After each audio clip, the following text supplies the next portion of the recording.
প্ৰভু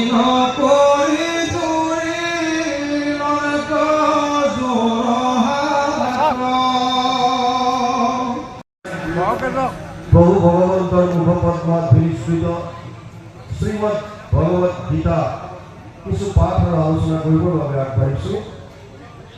আপোনালোকৰ মহান মহন্তৰ সহায় সহযোগিতা অবিহনে কাৰ্য সম্ভৱপৰ হৈ নুঠিব।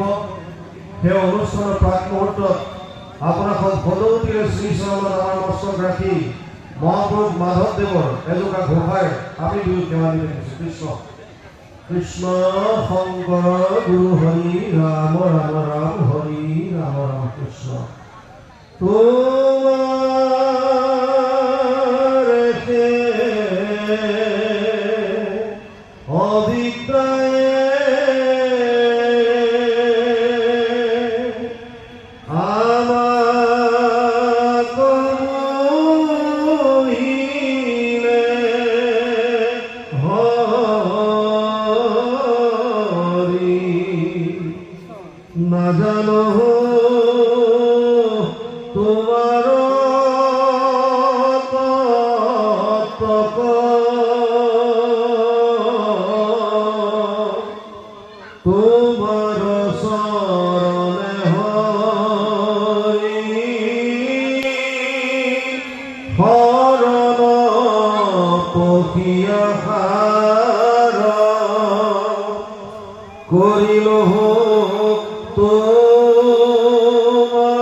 অসমীয়া সমাজৰ পথ প্ৰদৰ্শক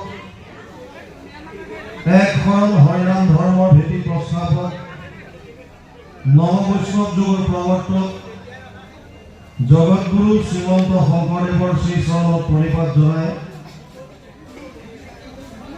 যশোৱাৰ লাল কংসৰ কাল নন্দৰ নন্দন উদ্ধৱৰ বন্দন গোবিৰ মন দৈৱকীৰ ধন গোৱালৰ গোপাল আৰু ভকতৰ কৃপাল স্বৰূপ সর্বজ্ঞ সর্বব্যাপ্ত সর্বাশ্রয়ী সর্বশক্তিমান পরম পুরুষ পরম আনন্দ পরম ঈশ্বর পরম কৃপালু ভগবান কৃষ্ণর পাদ পঙ্কজত সাষ্টাঙ্গিক প্রণাম জনাই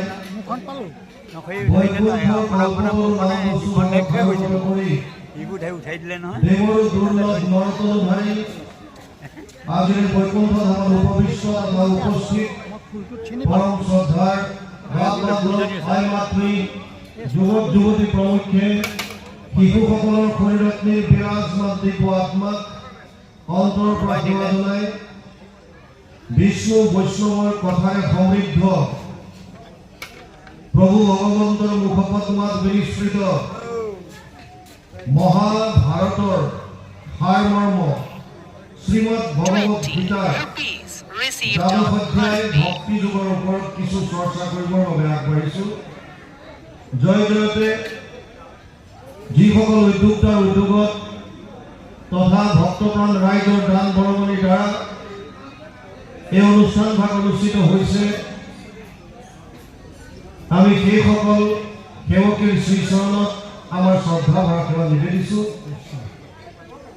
আপোনালোকে ভকত বৈষ্ণৱ নিমন্ত্ৰণ কৰি আমি প্ৰভু ভগৱন্তৰ নাম শ্ৰৱণ কীৰ্তন কৰাৰ যি সুবিধা কৰি দিছে, যুগ ধৰ্মৰ ফালৰ পৰা ইয়াক শ্ৰেষ্ঠ কৰ্ম বুলি ব্যাসদেৱে অভিহিত কৰিছে। ভাগৱতত তেওঁ লিখিছিল, কলৌ দোষ নিধে ৰাজন অস্থিহি এক মহান গুণ কীৰ্তনাদেৱ কৃষ্ণস্য মুক্ত সংগ পৰম ব্ৰজে 12:51 ভাগৱত দ্বাদশ স্কন্ধ 3 অধ্যায় 51 নম্বৰ শ্লোকত ব্যাসদেৱে লিখিছে, যদিও কলিযুগ দোষৰ সাগৰ, ইয়াত এটা মহান গুণ আছে। সেই গুণটো হৈছে যে ইয়াত ভগৱান কৃষ্ণৰ কেৱল নাম শ্ৰৱণ কীৰ্তন কৰিয়েই জীৱই পৰম গতি লাভ কৰিব পাৰে। আৰু সেইকাৰণে যিসকলে উদ্যোগ লৈ এনেধৰণৰ অনুষ্ঠান অনুষ্ঠিত কৰি ভকত বৈষ্ণৱক প্ৰভু ভগৱন্তৰ নাম শ্ৰৱণ কীৰ্তন কৰাৰ সুবিধা কৰি দিয়ে, তেওঁলোক শ্ৰদ্ধাৰ পাত্ৰ সেৱাৰ যোগ্য। সেয়ে আমি পুনৰবাৰ সমস্ত সেৱকীৰ শ্ৰীচৰণত আমাৰ শ্ৰদ্ধা ভৰা কৃষ্ণ।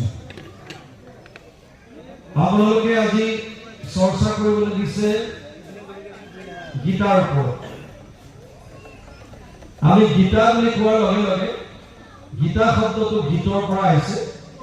কুৰুক্ষেত্ৰ যুদ্ধৰ প্ৰাক মুহূৰ্তত ভগৱান কৃষ্ণই অৰ্জুনক যিখিনি উপদেশ গাই শুনাইছিল সেইখিনিকে গীতা বুলি কোৱা হয়। গীতা মহাভাৰতৰ ভিতৰৰ বস্তু। আমাৰ দুখন মহাকাব্য আছে, এখন ৰামায়ণ, আনখন হৈছে মহাভাৰত। মহাভাৰতৰ 18টা পৰ্বৰ এটা পৰ্ব হৈছে ভীষ্ম পৰ্ব।